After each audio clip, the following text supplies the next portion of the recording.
Morning students, आज हम चर्चा करेंगे जैन धर्म की। जैन धर्म के संस्थापक ऋषभदेव थे। जैन धर्म में 24 तीर्थंकर हुए हैं और इनमें 22वें तीर्थंकर जो पार्श्वनाथ थे, इनको ऐतिहासिक तीर्थंकर माना जाता है क्योंकि इनके बारे में इतिहास से जानकारी प्राप्त होती है। इनके द्वारा 4 महाव्रत बताए गए: सत्य है, अहिंसा है, अस्त्य है और अपरिग्रह है। जैन धर्म के 24वें तीर्थंकर महावीर स्वामी थे और इन्होंने जैन धर्म का व्यापक प्रचार प्रसार किया। यदि हम इनके प्रारंभिक जीवन के बारे में बात करें तो इनका जन्म 599 ईस्वी पूर्व वैशाली के समीप कुंड ग्राम में हुआ। इनके बचपन का नाम वर्धमान था। ऐसा माना जाता है कि जब इनका जन्म हुआ तो इनके पिता के राज्य में एक अपार धन संवर्धन हुआ, फसलें बहुत अच्छी हुई, बहुत अधिक भू राजस्व प्राप्त हुआ और इसी से प्रभावित होकर इनके पिता ने इनका नाम वर्धमान रखा था। इनकी माता त्रिशला थी जो लिच्छवी राजवंश से संबद्ध थी। बचपन से ही वर्धमान चिंतन मनन किया करते थे और इनका विवाह जो है यशोदा से हुआ और 30 वर्ष तक इन्होंने गृहस्थ जीवन व्यतीत किया। इस अवधि में इनकी एक पुत्री हुई जिसका नाम प्रियदर्शना था। 30 वर्ष की उम्र में इनके पिता का निधन हो गया और इन्होंने निश्चय किया कि मुझे एक सच्चा ज्ञान प्राप्त करना चाहिए। तत्पश्चात इन्होंने घर का परित्याग कर दिया और 12 वर्ष तक इन्होंने कठोर तप किया। इस तप के पश्चात जामे ग्राम की ऋजुपालिका नदी के तट पर इनको सर्वोच्च ज्ञान प्राप्त हुआ जिसे कैवल्य कहा जाता है। इन्होंने अपनी इंद्रियों को जीत लिया था, इंद्रियों पर विजय प्राप्त कर ली थी और इसीलिए इनको जिन भी कहा जाता है और इनकी शिक्षाओं को मानने वालों को जैन कहा जाता है। 72 वर्ष की उम्र में अर्थात 468 ईस्वी पूर्व पावपुरी में इनका निधन हो गया। महावीर स्वामी के जो 11 शिष्य थे उनको गणधर कहा जाता है। जैन धर्म की शिक्षाओं की हम बात करें तो देखिए, जैन धर्म में निवृत्ति जो मार्ग है उस पर विशेष बल दिया गया है। महावीर स्वामी ने जिन सिद्धांतों का प्रचार किया था वे ही आज जैन धर्म के प्रमुख सिद्धांत माने जाते हैं। जैन धर्म में संसार को दुख का मूल माना गया है। प्रत्येक प्राणी जरा और मृत्यु के भय से ग्रसित है। जीवन की तृष्णाओं से यह जीवन अधिक दुख में बन जाता है। संपत्ति के संचय से कामना रूपी पिपासा में वृद्धि होती है और जिसका कोई अंत नहीं है। तो इन दुखों से मुक्ति के लिए व्यक्ति को निवृत्ति का मार्ग अपनाना चाहिए। अर्थात जैन धर्म में माना गया है कि संसार त्याग तथा संन्यास ही मानव के सच्चे सुख का साधन बन सकता है। तो विलासिता की जो ये चीज़ें हैं, सुख के जो संसाधन हैं, इनका परित्याग व्यक्ति को करना चाहिए और एक निवृत्ति के मार्ग पर यदि व्यक्ति चले तो उसे मोक्ष की प्राप्ति हो सकती है। जैन धर्म में संवरा और निर्जरा को भी माना गया है, संवर और निर्जरा को भी माना गया है। मोक्ष प्राप्ति के लिए जैन धर्म ने पुद्गल का जीव से अलग होना आवश्यक बताया है। इसके लिए आवश्यक है कि नवीन पुद्गलों का आश्रव तो बंद हो जाए और पहले से प्रविष्ट पुद्गल नष्ट हो जाए। आश्रव पर नियंत्रण करना संवर है तथा पूर्व विद्यमान पुद्गलों को तप व योग से नष्ट करना ही निर्जरा है। अतः मोक्ष प्राप्ति हेतु जैन धर्म ने संवर और निर्जरा को परम आवश्यक बताया गया है। जैन धर्म में त्रिरत्न की बात की गई है। ये त्रिरत्न है सम्यक ज्ञान, सम्यक दर्शन और सम्यक चरित्र।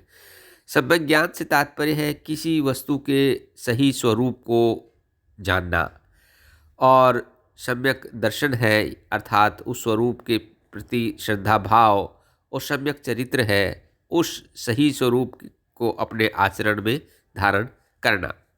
जैन धर्म में 5 महाव्रतों की बात की गई है और ये बात 5 महाव्रत है। अहिंसा है अर्थात एक व्यक्ति को हमेशा अहिंसा के सिद्धांत को पर चलना चाहिए। अर्थात हिंसा व्यक्ति को नहीं करनी चाहिए। मन वचन कर्म से किसी जीव को दुख नहीं पहुंचाना चाहिए। दूसरा महाव्रत है सत्य।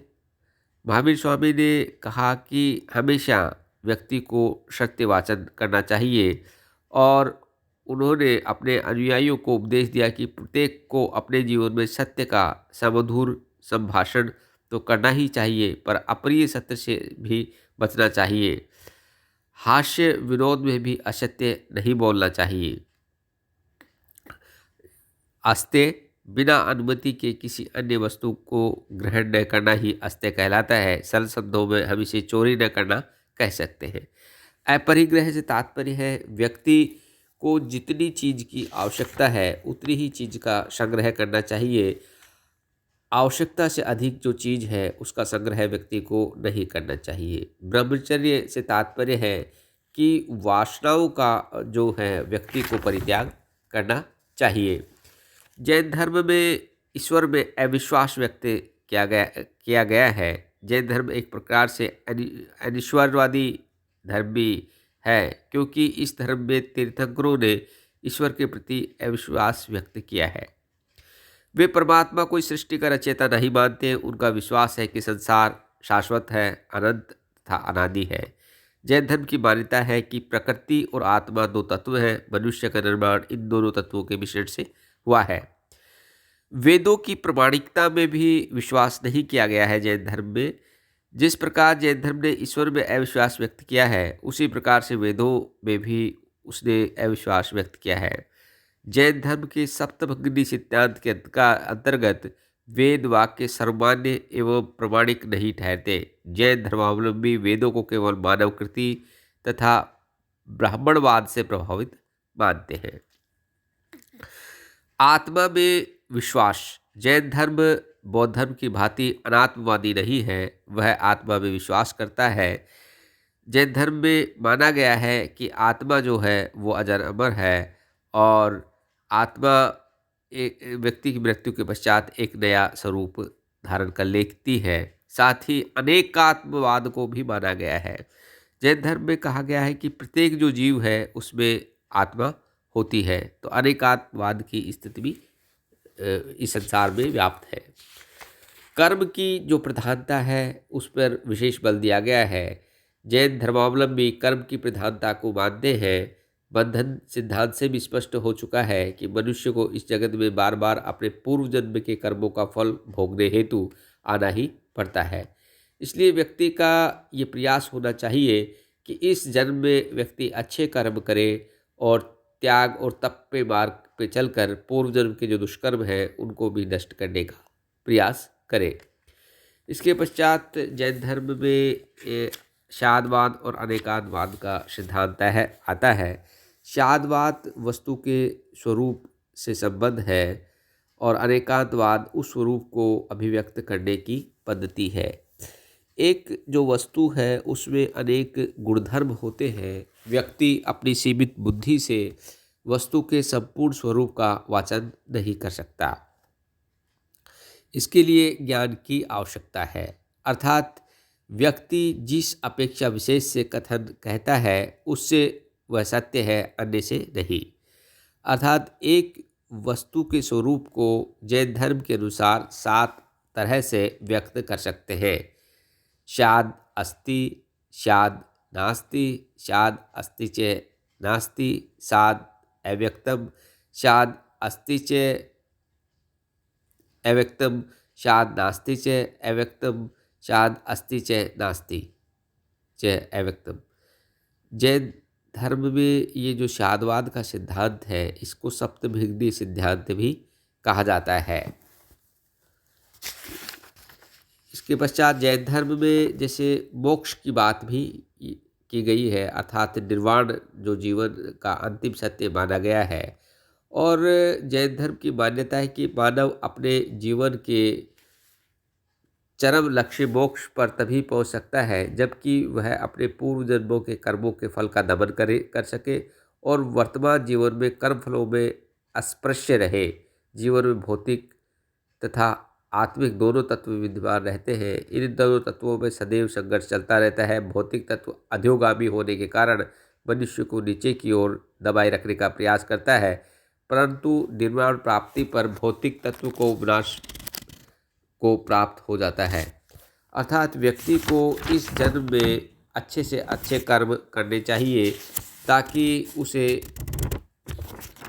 निर्वाण की प्राप्ति हो सके। धन्यवाद।